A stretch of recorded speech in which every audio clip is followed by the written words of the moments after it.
Hello everyone, I am Shilpa Bansal and welcome back in my YouTube channel. तो आज हम आपको पता ही है class 12 political science chapter first जो हमारा चल रहा है कंटिन्यू करेंगे the end of the bipolarity और आज हमारा चैप्टर फिनिश्ड हो जाएगा। आई होप आपको मेरी जो वीडियो है पसंद आ रही है। अगर आपको पसंद आ रही है तो प्लीज़ इसे लाइक शेयर और सब्सक्राइब जरूर करें। राइट, तो अब हम चैप्टर शुरू करते हैं। तो चैप्टर का नेम है आपका, क्या नेम है? The end of the bipolarity. और अब हमारा नेक्स्ट टॉपिक और इम्पोर्टेंट टॉपिक जो शुरू हो रहा है, what was the shock therapy. अब शॉक थेरेपी क्या है? आपकी बुक में जैसे कि आपको हेडिंग दिखाई दे रही है, तो उसमें क्या लिख रहा है? आपकी बुक में दिया हुआ है शॉक थेरेपी। क्या इफेक्ट्स थे शॉक थेरेपी, क्यों शॉक थेरेपी हुआ, नाम भी शॉक थेरेपी क्या लगा? ठीक है, तो शॉक थेरेपी क्या था कि शॉक थेरेपी था एक ट्रांजिशन था। ट्रांजिशन किसका था? ट्रांजिशन था सोशलिज्म टू कैपिटलिज्म में चेंज हो गई थी इकोनॉमी। किसकी? यूएसएसआर की। हमें लास्ट वीडियो में हमने पढ़ा था ना कि यूएसएसआर के अंदर की जो 15 कंट्रीज थी, उन्होंने क्या किया था कि इन्होंने कहा था कि अब हम इंडिपेंडेंट हो रहे हैं, अब हमें इकट्ठे नहीं रहना है, हमें एक यूनियन में नहीं रहना है। ठीक है, तो क्या हुआ शॉक थेरेपी? तो शॉक थेरेपी में एक ट्रांजिशंस हुआ। जो ट्रांजिशंस था वो किसका था? कैपिटलिज्म के अंदर जाना था। अब उन्होंने क्या लेके आना था? वहाँ पे कॉन्स्टिट्यूशन लेके आना था। लेकिन जो ये ट्रांजिशंस था वो बहुत इजी नहीं था कि हाँ एक like a cup of T की हमने ठीक है चाय बनाई और पी ली। राइट, तो ये एक बहुत बड़ी जो है वो पेनफुल प्रोसेस थी। क्यों पेनफुल प्रोसेस थी और किसके द्वारा की गई थी? तो ये जो थी आईएमएफ और वर्ल्ड बैंक ने जो है ये प्रोसेस की थी, ये ट्रांजिशंस की थी। ठीक है, अब शॉक थेरेपी में क्या हुआ था? अब शॉक थेरेपी में हमने लास्ट वीडियो में भी पढ़ा था क्या कि लोगों को फ्रीडम ऑफ टेस्ट पता लग गया था। अब उन्होंने कहा कि अब हमने अलग से जो है वो क्या करना है, इंडिपेंडेंट बनना है, इंडिपेंडेंट कंट्रीज बनना है। लेकिन आपको पता है कि उनको सब कुछ फ्री में खाने की आदत हो गई थी। राइट, उनको फ्री में खाने की, उनको पहले जो गवर्नमेंट थी वो रोटी कपड़ा मकान, जो बेसिक नीड्स थी, जो एजुकेशन थी, वो सब जो है गवर्नमेंट प्रोवाइड करवा रही थी उनको। हेल्थ केयर, जो जितनी भी बेसिक जो उनको सुविधाएं चाहिए थी, ठीक है, तो वो सब गवर्नमेंट करवा रही थी। अब क्या हुआ? जब ट्रांजिशन हुआ तो क्या हुआ? सब कुछ क्या कर दिया गया? बंद कर दिया। ठीक है, सब कुछ क्या क्या बंद कर दिया। पहले क्या होता था? कलेक्टिव फार्मिंग होती थी। अब कलेक्टिव फार्मिंग की जगह क्या किया गया था? इंडिविजुअल फार्मिंग की गई थी। इंडिविजुअल फार्मिंग भी किसकी? कि जिसके पास लैंड होगी और वही फार्मिंग करेगा। राइट, तो कलेक्टिव फार्मिंग में क्या होता था? फूड जो है उनको फूड स्कैरसिटी होती नहीं कभी थी, लेकिन अब जो है इस टाइम पीरियड में फूड स्कैरसिटी भी होने लगी थी। राइट, अब जो यूएसएसआर की जितनी कंट्रीज थी, पहले हमने पढ़ा था कि वो किसी के साथ जो है इंपोर्ट एक्सपोर्ट नहीं करती थी। अब जब शॉक थेरेपी लगा, यानी कि जब ट्रांजिशन हुआ, सब चीज़ों को क्या किया? प्राइवेट कर दिया गया। ठीक है, अब सबकी जो प्रॉपर्टी होगी वो इंडिविजुअली होगी। अब जब चीज़ों को प्राइवेट कर दिया गया तो उनको क्या कहा गया? तो कि तुम्हें जो है अपने जो कंट्रीज के अंदर जो एमएनसी कंपनी है उनको लाओ। ठीक है, तभी यहाँ की इकोनॉमी बढ़ेगी, तभी यहाँ पे पैसा आएगा। ठीक है, तभी हम इम्प्रूवमेंट होगी हमारी जो है। और उनके लिए क्या किया गया? ये जो उनके लिए एक किया गया एफडीआई, यानी कि डायरेक्ट फॉरेन इन्वेस्टमेंट। एफडीआई जो है वो किया गया कि बाहर की कोई भी एमएनसी कंपनी जो है आके सोवियत यूनियन के अंदर, यानी कि सोवियत यूनियन की जो 15 कंट्रीज थी उनके अंदर डायरेक्टली अपनी जो है इन्वेस्टमेंट कर सके। इसके अंदर क्या हुआ था कि जो अब किसके थ्रू चलेगी? अब कैपिटलिज्म, कैपिटलिज्म कहाँ पे था? Western country. अब जो वेस्टर्न कंट्रीज थी वो इनकी लीडर बन गई थी। ठीक है, जो वेस्टर्न कंट्रीज थी वो उनको कंट्रोल कर रही थी, जितनी भी ईस्ट की जो कंट्री थी। आपका जो नेक्स्ट टॉपिक बनेगा इसमें कॉन्सिक्वेंसेज ऑफ शॉक थेरेपी। आपकी बुक में आपको जो है वीडियो में हेडिंग दिख रही है, तो उसमें हमने डाला हुआ है कि कॉन्सिक्वेंसेज, क्या ऐसे कांड थे कि जिसकी वजह से शॉक थेरेपी को लागू किया गया।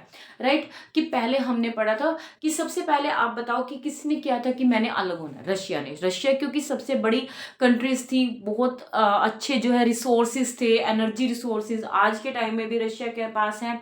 तो रशिया ने सबसे पहले कहा था कि मैं अलग हूंगा। ठीक है, तो वहां पे पहले क्या था? सोशलिज्म था। अब सोशलिज्म को चेंज करना था कैपिटलिज्म में, तो वहां पे क्या किया गया? तो वहां पे जितनी भी इंडस्ट्री थी वो put up of sale, sale के लिए रख दी गई। ठीक है, 90% जो इंडस्ट्री थी वो सेल के लिए रख दी गई। क्योंकि 90% क्यों? क्योंकि सभी तो गवर्नमेंट की थी। अब क्या हुआ? गवर्नमेंट ने सेल, अब सेल के लिए खरीदेगा कौन? आप अगर आप पूछोगे कि मैम आपने तो कहा था कि वहाँ पे सब कुछ तो गवर्नमेंट का था। अब जब ये प्रॉपर्टी जो 90% जो प्रॉपर्टी थी उसको सेल के लिए बोल तो दिया कि हाँ सेल के लिए रख दी, लेकिन अब उस प्रॉपर्टी को खरीदने वाला कौन था? अब खरीदने वाला कौन था? खरीदने वाले सरकार ने क्या किया, वहां की जो गवर्नमेंट थी उसने क्या किया, वाउचर दिए लोगों को। ठीक है, मान लो किसी की 10 लाख की कोई सामान है, 10 लाख का है वो, ठीक है, किसी का नहीं गवर्नमेंट का ही था, ठीक है, गवर्नमेंट का 10 लाख का सामान है और गवर्नमेंट ने ही उनको वाउचर दिए, भाई हाँ ये लो, तुम 20,000 रुपये लो और ये चीजें जो है खरीद लो। ठीक है, अब लोगों के पास तो खाने के लिए पैसा ही नहीं था, सॉरी खाने के लिए खाना नहीं था, भोजन नहीं था, रोटी नहीं थी, तो क्या करेंगे, उन्होंने कंपनी खरीद के क्या करना था, तो उन्होंने क्या किया, जो वाउचर थे ना उनको ब्लैक मनी में सेल कर दिया। अब सेल किसको किया, अब सेल किसको करेंगे, अब बाकी किसी के पास तो पैसा था ही नहीं। तो जो कम्युनिस्ट पार्टी के लीडर थे उन्होंने क्या किया, उन वाउचर्स को बेच दिया, और जो प्रॉपर्टी थी अब पहले डायरेक्ट थी, अब इनडायरेक्ट तरीके से जो कम्युनिस्ट पार्टी के जो लीडर्स थे जिन्होंने बहुत ज़्यादा करप्शन किया था, जिसकी वजह से यूएसएसआर डिसइंटीग्रेट हो गया, तो उन्होंने वो चीज खरीद लिए और लोगों ने उन पैसे का क्या खरीदा, जो है वो जो है भोजन फूड जो है वो उन पैसों का खरीदा। नेक्स्ट, अगर हम बात करें करेंसी की, आपको पता है कि जो रशिया के अंदर रूबल, मैंने आपको याद भी कराया, अगर आपको ये याद नहीं होती तो मैंने इसके लिए भी वीडियो बनाई हुई है कि rouble, R for Russia, R for rouble. अगर आपको एग्जाम में आ जाए कि रशिया के अंदर कौन सी करेंसी है, तो रशिया के अंदर कौन सी करेंसी है, रूबल करेंसी। तो जो रूबल करेंसी थी उसकी प्राइस क्या हो गई, डिक्लाइन हो गई। ठीक है, जो रूबल करेंसी थी, और जो चीज़ों के रेट जो है वो बढ़ गए। जब हमारे पास पैसा नहीं होगा तो चीज़ों के रेट क्या हो गए, वो बढ़ गए। क्यों?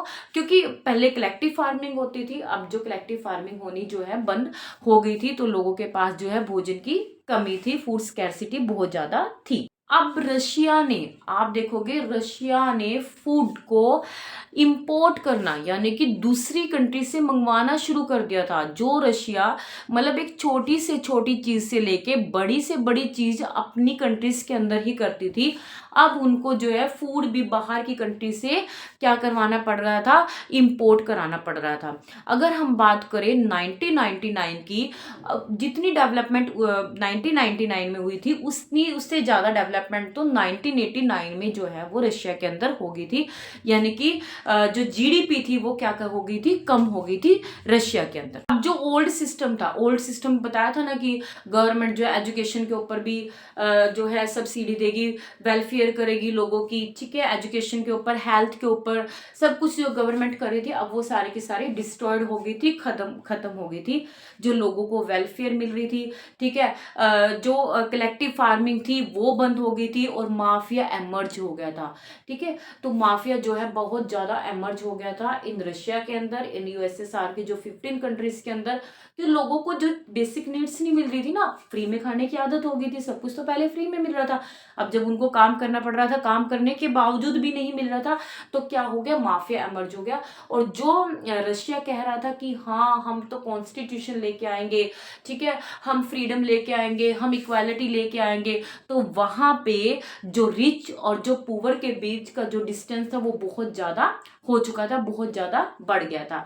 अब रशिया के अंदर जो कॉन्स्टिट्यूशन बना था, तो कॉन्स्टिट्यूशन उन्होंने बहुत जल्दी बना दिया था। ठीक है, जैसे कि अगर हम बात करते हैं, अगर हम इंडिया की बात करें तो हमें पता है कि हमें इंडिया के अंदर जो है कॉन्स्टिट्यूशन बनने में लगभग जो है 3 साल लगे थे, यानी कि 2 साल 11 महीने 18 दिन का जो टाइम था हमारे कॉन्स्टिट्यूशन को बनने में लगा था। बट रशिया के अंदर इतनी ज्यादा ड्रामेटिकली तरीके से जो है कॉन्स्टिट्यूशन जो है बनाया गया, जिससे क्या हुआ, जो लेजिस्लेचर था, जो एग्जीक्यूटिव था, उनकी पावर को तो लिमिट कर दिया गया, और जो प्रेसिडेंट की जो पावर थी उसको जो है वो बढ़ा दिया गया। ठीक है, वो कॉन्स्टिट्यूशन भी मतलब उनका लग नहीं रहा था कि वो कॉन्स्टिट्यूशन जो है वो इक्वालिटी बेस्ड या लोगों को फ्रीडम देगा, लोगों को डेमोक्रेसी देगा, लोगों को इक्वालिटी देगा, राइट। तो जो कॉन्स्टिट्यूशन था वो भी इस तरीके से नहीं बनाया गया, क्योंकि बहुत जल्दी में सब कुछ हो गया था। अगर हम बात करते हैं रशिया के अंदर की 2 कंट्रीज की, ठीक है, उज्बेकिस्तान और तुर्कमेनिस्तान, उन्होंने क्या किया था, जो वहाँ का प्रेसिडेंट था, उन्होंने तो ये भी कह दिया था कि हाँ अब जो है मैं 10 साल के लिए प्रेसिडेंट बन गया हूँ, अब मैं अगले जो है 10, मेरा अभी मन नहीं कर रहा है कि मैं प्रेसिडेंट की पोस्ट को छोड़ूं, तो मैं अभी अगले मैं मतलब अपनी पोस्ट को जो है वो कंटिन्यू करूंगा। मतलब ऐसा जो एक सिस्टम था रशिया के अंदर वो बन गया था। ठीक है, तो मतलब एक तरीके से जो सिस्टम पहले चल रहा था ना उससे भी ज्यादा जो खराब था वो सिस्टम बन गया था। लेकिन लेकिन लेकिन लेकिन लेकिन ये बात भी ध्यान रखनी है कि रशिया के अंदर अभी हमने इतना पढ़ा है कि ऐसा नहीं है कि वो सिस्टम जो अभी तक चल रहा है।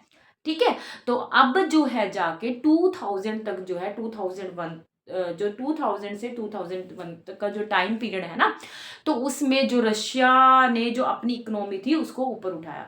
वो किस तरीके से उठाया, हमें पता है कि वहां पे बहुत ज्यादा ऑयल है, गैस रिसोर्सेज है, मिनरल्स रिसोर्सेज है, तो रशिया ने वो बेच बेच के जो है अपनी जो इकोनॉमी थी उसको ऊपर उठाया था। राइट, नेक्स्ट टॉपिक है हमारा कि कॉन्फ्लिक्ट। कॉन्फ्लिक्ट क्या रही है रशिया के अंदर। रशिया के अंदर जब मतलब लास्ट के जो 10 ईयर्स थे उसमें सिविल वॉर जो है वो चलता रहा। सिविल वॉर उसकी खुद की कंट्रीज के बीच में ही चलता रहा। कि हमें पता है कि रशिया के अंदर जो है वास्ट रिसोर्सेज है, तो वहां पे अमेरिका, चाइना, पाकिस्तान भी उसके ऊपर नजरें गड़ा के रखे हुए हैं। ठीक है, अब हम नेक्स्ट टॉपिक पढ़ते हैं। इसमें जो अगर इस पार्ट की बात करती हूँ, आपकी जो बुक है एनसीईआरटी, उसके लिए आपका जो ये पार्ट जो है वही इंपॉर्टेंट है। राइट, इसके बाद हम जो नेक्स्ट टॉपिक पढ़ेंगे वो पढ़ेंगे हम इंडिया और रशिया रिलेशन, यानी कि हमारे और रशिया के साथ रिलेशन कैसे हैं हमारे। हमें पहले भी बताया था आपको कि जो हमारे रिलेशन है वो यूएसएसआर के साथ भी अच्छे थे और रशिया के साथ भी हमारे रिलेशन जो है बहुत अच्छे हैं। अगर मैं बात करूं कि आपको पता ही है कि जो न्यूक्लियर पावर है, ठीक है, जो भी हम रिसोर्सेज है या जो भी हम बम वगैरह जो मंगवाते हैं ना, तो हम रशिया से ही मंगवाते हैं। ठीक है, तो ये सब कुछ जो है हमारे, अगर हम बात करें रशिया के साथ हमारे रिलेशन बहुत अच्छे हैं। अगर हम बात करें तो वहां पे जो हमारी यहाँ की फिल्म इंडस्ट्री है ना, वहाँ के जो लोकल नेम होते हैं ना, जैसे कि वहाँ पे लोग, जैसे कि अमिताभ बच्चन हो गया, ठीक है, राज कपूर हो गया, वहाँ पे लोग बच्चों के नाम जो है लोगों ने अपने बच्चों के नाम हमारे यहाँ के जो बॉलीवुड जो हीरो होते हैं ना उनके नाम पे रखे हुए हैं। और वहाँ की अगर हम बात करें कि जो वहाँ की गलियों में आज भी हमारे यहाँ के जो गाने हैं वो बजते हैं। ठीक है, जो वहाँ पे सॉन्ग है, सॉरी, हमारे यहाँ के जो सॉन्ग है वो वहाँ पे बजते हैं रशिया के अंदर। तो रशिया के साथ हमारे रिलेशन बहुत अच्छे हैं। अगर हम बात करें तो स्ट्रेटजी एग्रीमेंट भी हुए हैं हमारे बहुत सारे। और रशिया ने हमारे जब इंडिया और पाकिस्तान का कश्मीर मुद्दे के ऊपर जो लड़ाई हुई थी उसमें भी हमारी फेवर किया है, हमेशा हमारा साथ दिया है, न्यूक्लियर बम में हमारा साथ दिया है। तो रशिया के साथ हमारे रिलेशन ऑलमोस्ट गुड है। बुक में ना एक साइड में जो है फ्लैशबैक दिया हुआ है एक येलो कलर के बॉक्स में कि इंडिया और रशिया के रिलेशन। ठीक है, तो जो इंडिया और रशिया के रिलेशन है वो फ्लैशबैक भी आपने जरूर पढ़ना है। क्यों? क्योंकि उसमें से भी आपका एक क्वेश्चन जो है वो बन जाएगा। ठीक है, क्योंकि हम एनसीईआरटी को फॉलो करते हैं। अगर आपने एनसीईआरटी को अच्छे से फॉलो कर लिया, अच्छे से पढ़ लिया, उसका कोई भी टॉपिक नहीं छोड़ा है, तो इसके मतलब आपको 80 आउट ऑफ 80 लाने में कोई नहीं रोक सकता। क्योंकि जो भी आपका क्वेश्चन पेपर आता है वो एनसीईआरटी से बाहर नहीं आता। राइट, तो आपकी बुक में जो एक तरफ से दिया हुआ है flashback India and the USSR, तो वही जो रिलेशन हमारे रशिया के साथ थे वही रिलेशन जो हमारे यूएसएसआर के साथ थे। इकोनॉमी जो है, इकोनॉमी में हमारी वो हेल्प करता है। ठीक है, हमारे दोनों ही कंट्रीज के आपस में बहुत अच्छे रिलेशन है। पॉलिटिकली हमारे जो अपने आपस में बहुत अच्छे रिलेशन है। मिलिट्री में हम बहुत सारी हेल्प करते हैं, न्यूक्लियर वेपन्स, जैसा कि मैं आपको ऑलरेडी बता चुकी हूँ। ठीक है, कल्चर के बिहाफ से हम जो है रशिया के साथ हमारे रिलेशन या यूएसएसआर के साथ हमारे रिलेशन बहुत अच्छे हैं। तो आज हमारा ये चैप्टर जो है कंप्लीट हो गया है। आई होप आपको मेरा ये जो वीडियो है वो पसंद आई होगी। अगर इसे पसंद आए तो प्लीज़ इसे लाइक, शेयर और सब्सक्राइब जरूर करें। अगर आपको इस वीडियो से, इस चैप्टर से रिलेटेड कोई भी डाउट्स है तो आप कमेंट जो बॉक्स है उसमें पूछ सकते हैं। Thank you so much.